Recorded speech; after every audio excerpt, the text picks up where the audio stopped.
نمایش موتر سپورت به مناسبت 24 اسد سال روز استقلال کشور در شهر مزار شریف برگزار شد. مسئولان هدف از برگزاری این رقابت‌ها را گرامی داشت از 24 اسد توسعه ورزش موتر سپورت و شناسایی استعدادهای جوانان عنوان کردند.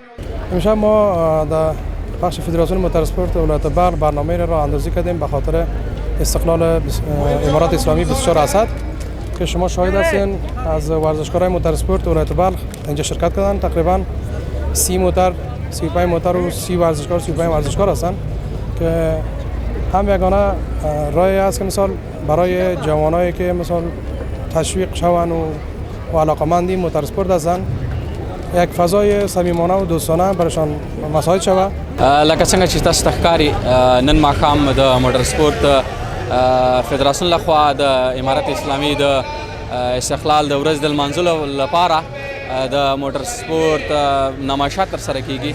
نو د بلخ ورزش ریاست تل ژمن دی چې دغسې لوبې نورې هم د امارت اسلامي د استقلال د ورځې په مناسبت ترسره کړي او موږ تل هڅه کوو چې دغه ډول برنامه ونیسو او تل د ورزشکارانو ملاتړ وکړو. شماری از ورزشکاران نیز از برگزاری این نمایش استقبال کرده و خواستار توجه بیشتر به این رشته و برگزاری مسابقات بیشتر شدند. نمایشات موتر سپورت ولایت بلخ است که امروز قسم موترها آمده، موترهای سپورت برای دریفت که بهترین عملکردها را برای شما به نمایش بگذاریم و تشکری میکنم از رئیس تربیت بدنی، رئیس فدراسیون و امارت اسلامی که چنین نمایشات برای ما اختصاص داده که ما بهترین عملکردها را برای شما به نمایش بگذاریم.